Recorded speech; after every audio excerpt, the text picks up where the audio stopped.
Welcome to Across the Globe. Today we will learn about error handling in Go.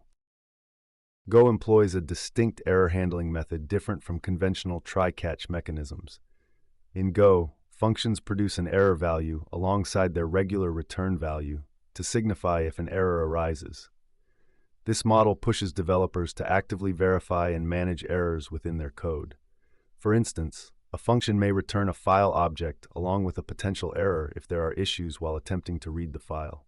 This explicit error handling strategy in Go enhances code reliability and robustness. One fundamental technique in Go for error handling is utilizing the if statement to validate if an error is not nil. Following this validation, you can proceed to manage the error effectively. This can involve actions such as returning the error to the caller, logging it for debugging purposes, or executing a specific response depending on the error encountered. For instance, in the scenario of a file operation in a program, after attempting to open a file, you can utilize an if statement to check for errors and then either log the error or take necessary measures such as informing the user or terminating the program. The code snippet provided demonstrates a function divide that attempts to divide two integer values and returns the result along with any potential error.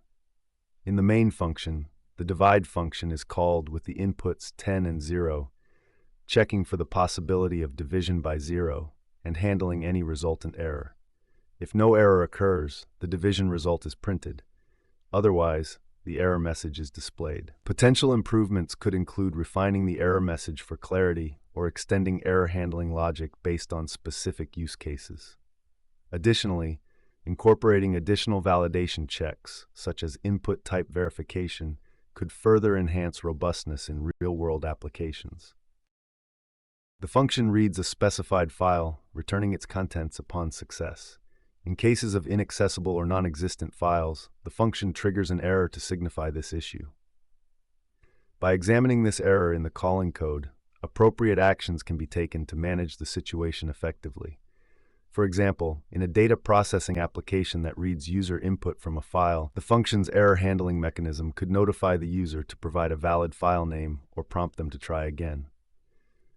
This structured protocol ensures smooth operation and data integrity within applications that rely on file processing functions.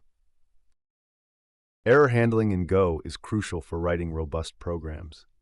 By explicitly checking and handling errors, you can ensure the reliability and stability of your code.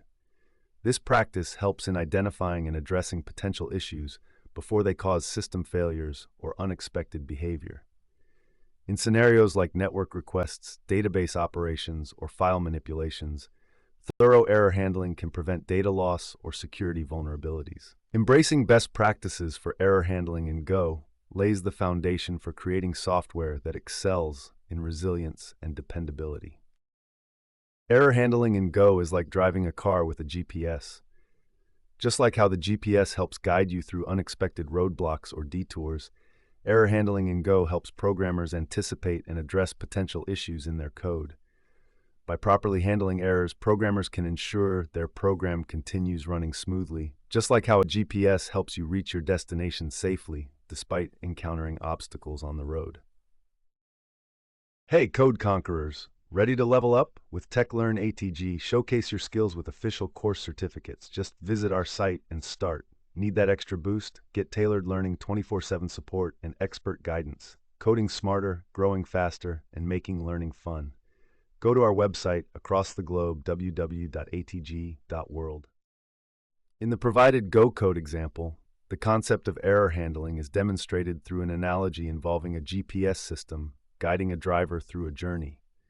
The simulate GPS function represents the GPS functionality, checking for potential roadblocks or errors during the journey.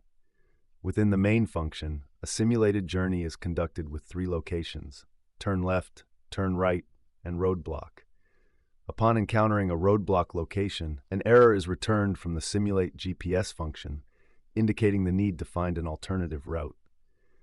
The program then handles this error by displaying a message and proceeding to the next location in the journey. Through this analogy, the code exemplifies how error handling in Go assists in navigating through unexpected issues, similar to how a GPS assists a driver in finding alternative routes when faced with roadblocks or detours. By running the code, you can observe the program output providing guidance through potential errors, mirroring the experience of driving with a GPS system.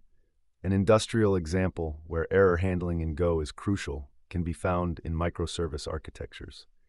When developing microservices, each service is responsible for specific functionalities, and they communicate through APIs. Error handling becomes essential to ensure smooth operation and resilience in a distributed system. By handling errors effectively, each microservice can gracefully recover from failures, handle timeouts, and provide meaningful responses to clients. Another real-world application of error handling in Go is in network programming. When developing network applications, there are various potential errors that can occur, such as network timeouts, connection issues, or data corruption. Proper error handling in Go allows developers to manage network-related errors efficiently, retry connections, and ensure robustness in handling network failures.